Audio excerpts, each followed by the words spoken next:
everyone, this is me again, your teacher Alice. Today I'm going to tell you this excerpt of the story Rich People Problems by Kevin Kwan. Bettina Ortiz y Mena was not accustomed to waiting.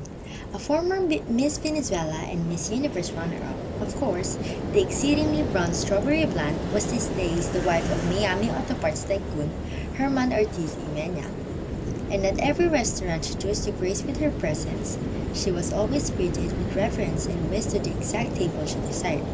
Today, she wanted a corner table on the terrace at Sip Sip, her favorite lunch spot on Harbor Island.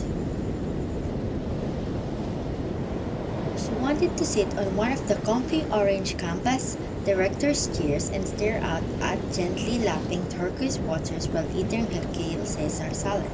But there was a very large, noisy group taking up the entire terrace, and they didn't seem in much hurry to leave. Bettina fumed as she glared at the tourists, happily savoring their lunch in the sun. Look how tacky they were.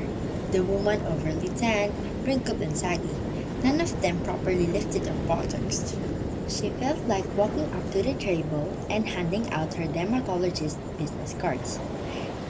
And the men were even worse, all dressed in all rumpled shirts and shorts, wearing those cheap straw hats sold at the trinket shop on Dunmore Street. Why did such people have to come here?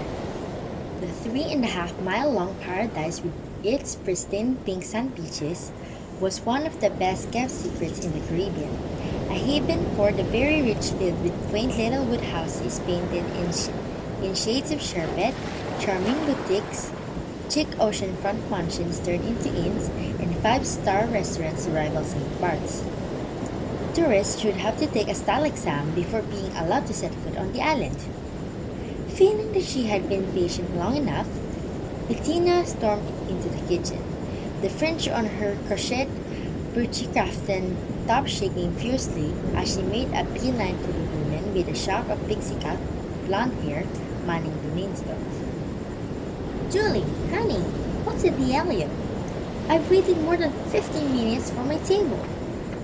Bettina sighed to the owner of the restaurant. Sorry, Bettina, it's been one of those days. The party of 12 on the terrace showed up first just before you did. Julie replied as she handed off a bowl of spicy conch chili to waiting server. But the terrace is your prime spot. Why on earth did you let those tourists take up all that space?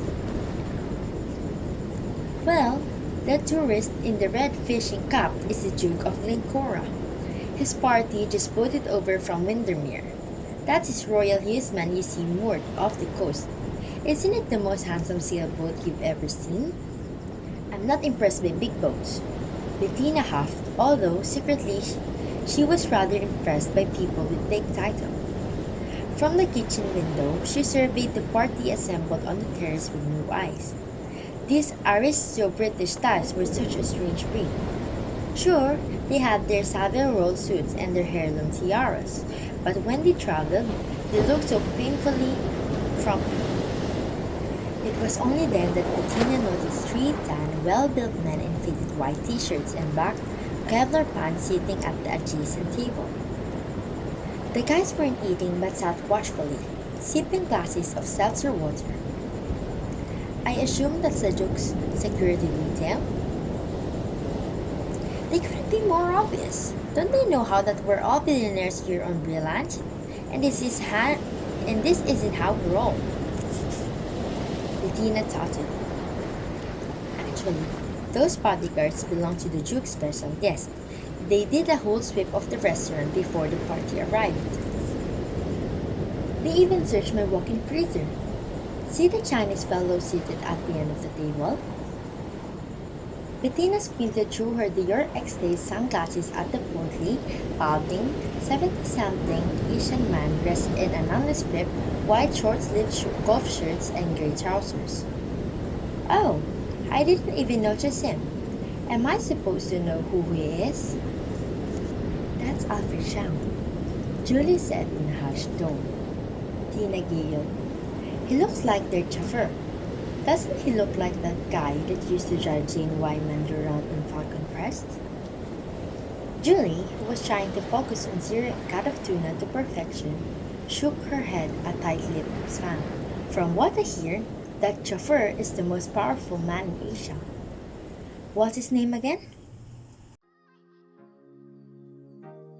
So that's it. I hope you like the story, and later on I will also be uploading a video about my reflection on this excerpt. See you next time. This is me again, your teacher Alice. Bye!